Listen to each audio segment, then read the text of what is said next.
Hello बच्चों, so the question given to us is carbon dioxide contains 27.27% of carbon, carbon disulfide contains 15.79% of carbon and sulfur dioxide contains 50% of sulfur.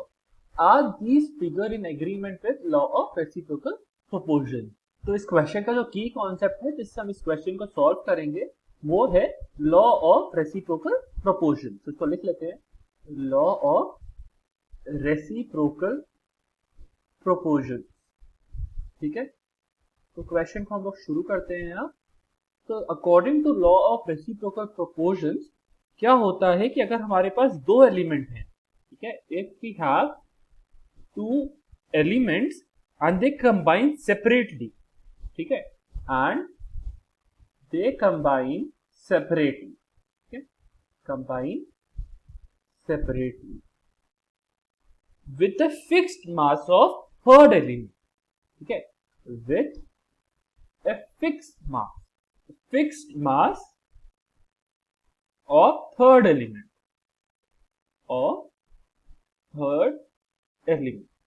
तो law of reciprocal proportions के हिसाब से क्या होता है, then the ratio of masses in which they do so are either the same or simple multiple of mass ratio in which they combine. ठीक है, इसको लिख लेते हैं, then the ratio of masses in which they combine, masses in which they do so,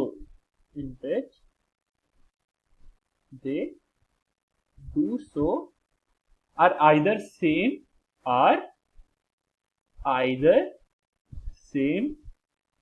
or simple multiple of mass ratio or simple ratio of mass multiple. ठीक है, question में हमें गिवन है हमारे पास कार्बन डाइऑक्साइड है CO2 जिसमें से 27.27% हमारे पास है कार्बन। तो इसका मतलब क्या है कि 100 माइनस 27.27% हमारे पास ऑक्सीजन होगा जिसकी वैल्यू हमारे पास आती है 72.73%। तो मान लो कि हमारे पास 100 ग्राम CO2 है तो उसमें 27.27 ग्राम हमारे पास होगा कार्बन और 72.73 ग्राम होगा ऑक्सीजन। तो इसका मतलब है कि 27.27 gram carbon react with 72.73 gram of oxygen. इसीलिए 1 ग्राम कार्बन हमारा रिएक्ट करेगा 72.73 divided by 27.27 gram of oxygen के साथ, जिसकी वैल्यू हमारे पास आती है 2.67। ठीक है, सिमिलरली हम लोग बोल सकते हैं, क्योंकि हमें अभी तक गिवन है क्वेश्चन में कि हमारे पास कार्बन डाइसल्फाइड में हमारे पास 15.79% कार्बन है, इसका मतलब 100 माइनस 15.79 जिसकी वैल्यू 84.21 होती है उतना हमारे पास सल्फर होगा। तो 15.79 gram carbon reacts with 84.21 gram of sulphur, तभी हम बोल सकते हैं कि 1 ग्राम कार्बन रिएक्ट करेगा हमारा 84.21 divided by 15.79 gram of sulphur के साथ, जिसकी वैल्यू आती है 5.33 ग्राम। तो क्वेश्चन में हमें गिवन है कि sulphur dioxide contains 50% of sulphur.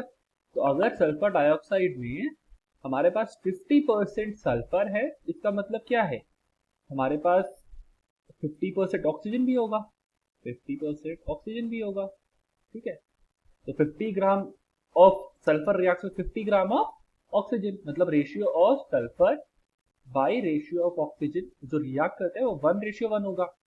अब सिमिलरली हमने जो निकाला है, अगर हम देखें तो हमने निकाल लिया 1 ग्राम कार्बन रिएक्ट कर रहा है 2.67 ग्राम ऑफ ऑक्सीजन के साथ और 1 gram of carbon is reacting with 5.33 gram of sulphur. तो अगर हम इनका रेशियो जो 5.33 डिवाइडेड बाय 2.67, तो हमारे पास मिलेगा sulphur by oxygen in reaction.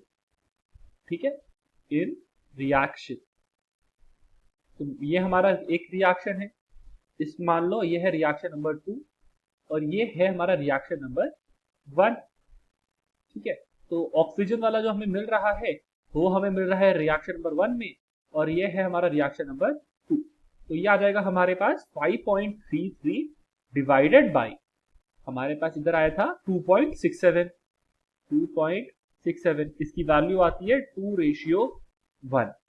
तो अगर हम ध्यान से देखिए, हमने डिफाइन किया था, वो आया था ratio of masses in which they do so either are same or simple ratio of mass multiple. ठीक है, या तो जो रेशियो है या तो वो सेम होता, एसओ का रेशियो जो हमें मिला था 1/1 का, या तो वो मास मल्टीपल होगा, मतलब इसका कोई मल्टीपल होगा। तो हम इसको क्या लिख सकते हैं, 2 इंटू 1/1। हम देख सकते हैं कि ये इसका मल्टीपल है, इसीलिए हम बोल सकते हैं कि law of reciprocal proportion is valid here. ठीक है, hope you understood the solution. Best of luck.